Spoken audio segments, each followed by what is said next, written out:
Hey guys, welcome to our channel. Today's discussion is about the platform Transparent Taxation Honoring the Honest, which was launched by our Prime Minister. If we see since 2014, the government has been making consistent attempt at revamping the tax administration. In that line, the government has laid down the next phase of reform of direct taxes, which is aimed at easing the tax compliance and also rewarding the honest taxpayers.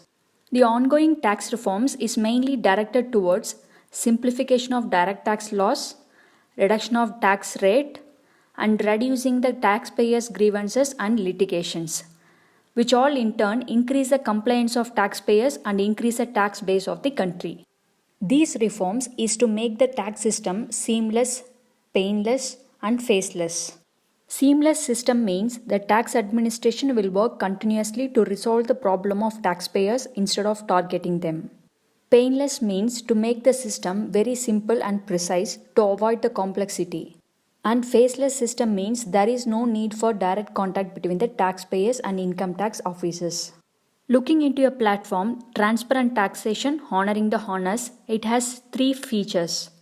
They are Faceless Assessment, Faceless Appeal, and Taxpayers Charter. Faceless Assessment and Taxpayer Charter will come into effect immediately from the launch of portal, while the Faceless Appeal is going to be applicable from 25th September 2020. These three features will bring the transparency in the tax system and empower and honor the taxpayers. Before looking in detail about each features, let's understand the word assessment. It is defined under the Income Tax Act 1961. We all know every taxpayer has to furnish the details of his income to the Income Tax Department. These details are to be provided by filing up his return of income. Once the return of income is filled up by the taxpayers, then the Income Tax Department examines the return of income for its correctness. This process of examining the return of income is called as assessment. In the earlier cases of scrutiny, taxpayers had to make frequent round of tax officials during the assessment process. With this faceless assessment, there is no requirement of physical presence of the taxpayers.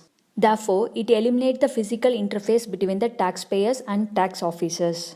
Under the faceless scheme of assessment, the selection of the cases for the scrutiny will be done randomly under the automated process through the data analytics and artificial intelligence. This will create an anonymous system where the taxpayers does not know who the tax assessing officer is, as the function of assessment will be performed by various units, that too in the form of the team assessment, not by the individual. Next feature is faceless appeal. Taxpayers can file an appeal if they were adversely affected by the notice served by the assessment officers after the assessment. In the existing system, the appeal is done in the designated jurisdiction of the taxpayers. Under the faceless system, the appeal to be randomly allocated to any officer in the country, thereby abolishing the territorial jurisdiction. And also, the identity of the officer deciding the appeal will remain unknown. In this system, the answers will be given in electronic mode only. However, some cases will be outside the scope of this system. Cases relating to serious fraud, major tax evasion, international tax issues, and the cases related to the Black Money Act and binomial property. What are the benefits of the faceless assessment and the faceless appeal? This system will exclude the role of human in selection of the cases for scrutiny. Therefore, it removes the individual biases as well as individual discretion of the particular assessing officers. If there is no physical interface, then the corruption and the harassment in the system will be minimized. With the use of technology, there can be improvement in the quality of assessment and the expeditious disposal of the cases. The final one is about Taxpayers Charter. The Finance Minister has proposed to introduce the Taxpayer Charters in the Union Budgets 2020-2021. It outlines the rights and obligations of the both taxpayers as well as department.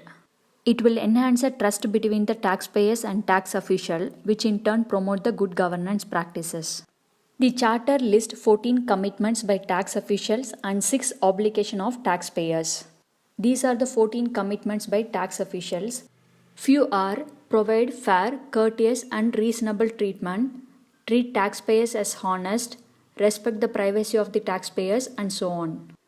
These are the 6 obligations by the taxpayers. With the launch of this platform, Government has stated that it is a new governance model of the new India.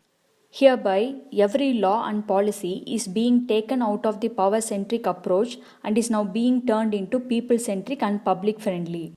And also, it is a part of the government's motto of maximum governance with minimum government. Thank you.